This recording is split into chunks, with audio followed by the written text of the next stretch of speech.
everyone.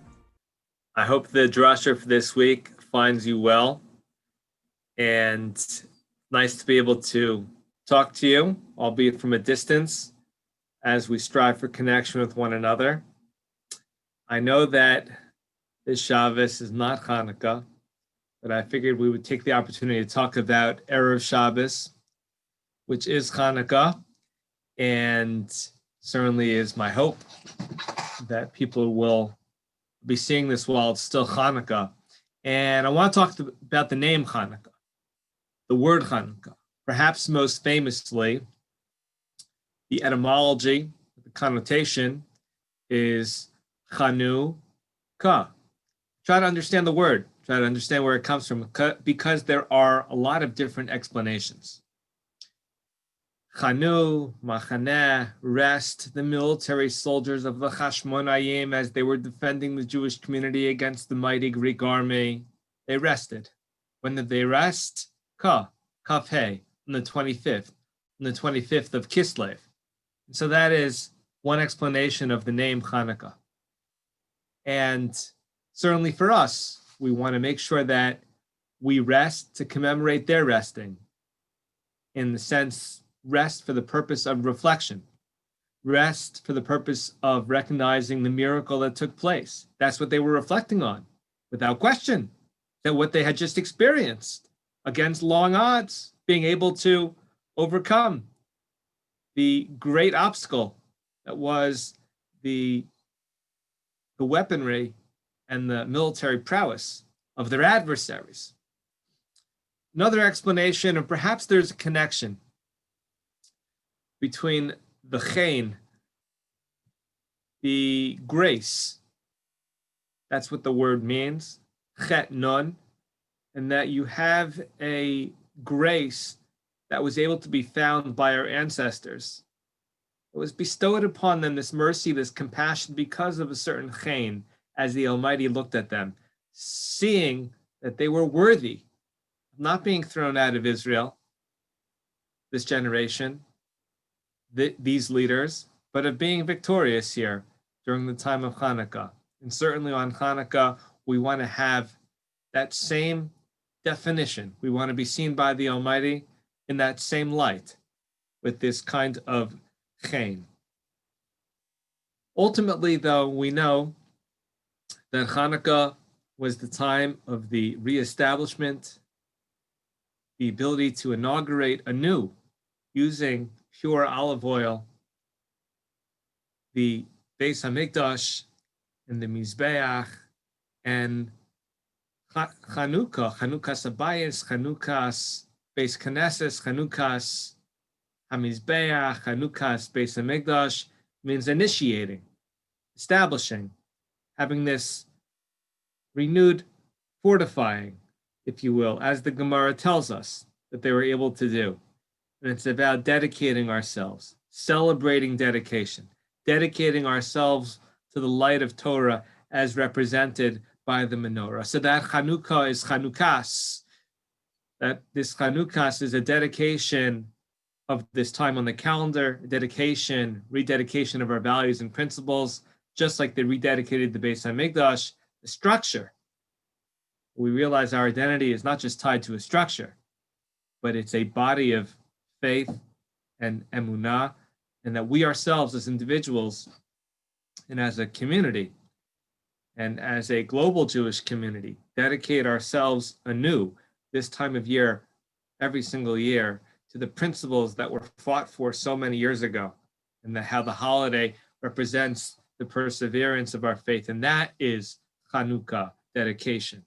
So far we have Chanu, Chaf He, resting the 25th, this idea of chen, of grace, and the Chanukah in the full sense of the word, Chanukas, a dedication. In addition, when we're talking about the Greeks, and we're talking about the second Beis HaMikdash, and we realize that the second Beis HaMikdash was able to continue because of the miracles of Hanukkah. So we think to ourselves that it's not just a dedication, but it's also the continuation of the second Beis HaMikdash, as we're told.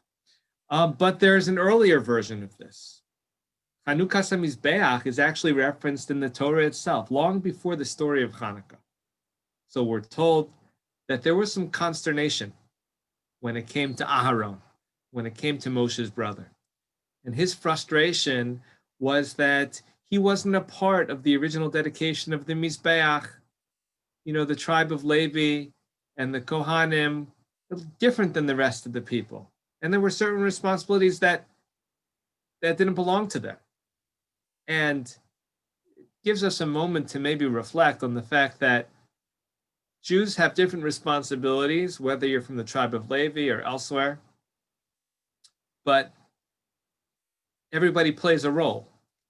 And indeed, we're told that, in a sense, Hashem had in mind, whatever this might mean, that Aaron's descendants, these Kohanim, Judah the Maccabee, and the Kohanim who led the revolt against the Greeks during the holiday of Hanukkah, he would be given the opportunity through them, through his ancestors, to be a part of setting up the Beis HaMikdash, which is, of course, the version of the Mishkan that was in Israel. And we're told historically that if we look at the calendar, the original Chanukas Mizbeach took place in Kislev. The tabernacle was actually finished. It was not inaugurated until Nisan, but Kislev is when the Mishkan is finished. And this is also this time of year in terms of understanding Chanukah and where Chanukah comes from. And this next idea comes from the Avud Raham and others as well, an important Spanish rabbinic authority from the Middle Ages, a Rishon. And if I wouldn't have read it from the Avud Raham, I wouldn't have believed it, how he understands the word Chanukah and why we have the name of our holiday as it is. And he explains that it's a reference to a dispute in the Gemara. And the Gemara says that there were two schools of thought represented by Beis Hillel, Beis Shammai. Beis Shammai lit 8 lights on the first night, and on the last night he lit 1. Beis Hillel lit 1 candle on the first night, and on the last night he lit 8. And he says Chanukah is an acronym, says the Avud Raham. An amazing source.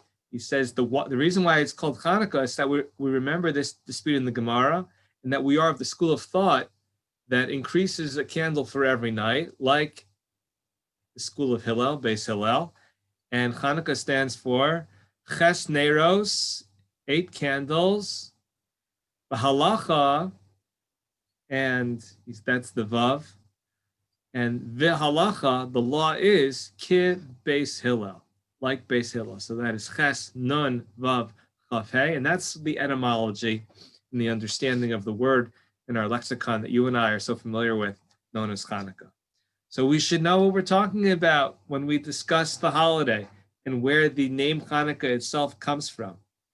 And lastly, I shouldn't be lost on us as well that the word Chanukah has a relationship, it has the letters connected to chinuch, and chinuch means education, and chinuch means being brought along in terms of experiences and developing ourselves in terms of our Jewish identity. And we're all students, regardless of our age. And Chanukah teaches us about who we are and how tough we have to be and how strong we have to be in terms of sticking to our faith, even when external factors and influences lurk and many people might have an opinion about our faith. We recognize that it has been a timeless tradition and a valuable tradition that has been a part of us forever, and its longevity is large part connected to the power that exists in its authenticity. And using modern Hebrew to help us connect to the word, relatedly, we think of the word in Israel, chanicha, and we think that a chanicha, is an initiation. We're being initiated. We're being initiated as Jews, being initiated to the fact that we have an oral tradition and that there's a holiday that we celebrate in which we try to maximize our potential, and they, just like they were so careful to have pure oil, we try to have a purity as we rededicate ourselves this time of year. And a chanich in modern Israel is a person who's being trained. We are apprenticing for a position. What is that position? Being ambassador of the Torah. We celebrate Hanukkah, we are ambassadors of the Torah. We publicize the miracle. We showcase that we are different and we stand for values and principles and a system of mitzvos that aren't a part of the definition of the other nations of the world. And we go through the exercise of lighting Hanukkah candles because that is related to our chanicha experience. And as we practice these mitzvos and we say a bracha before we do the mitzvah, recognizing that it's a privilege that we cannot just do, but we say the blessing before we light the menorah.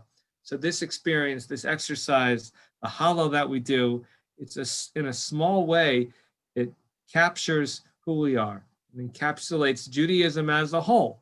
And we think to ourselves, the small microcosm, that we have these unique blessings, and we say thank you for these blessings. And Hanukkah is this training experience, as per the word, as it's used today in Israel and throughout the time as part of this ancient holy language, the Lashon HaKodesh of Hebrew, and the insight that comes with that. At Hanukkah, and we're being initiated, we're being readied for the purpose of representing our culture, our Torah HaKadosha, the holiness that comes with who we are. And that's why we were motivated during the times of Hanukkah. That's why we were able to endure, and that's why we will do so again today, despite many challenges. So everybody have a wonderful Shabbos and a happy end to your Hanukkah, to you and your loved ones. All the best.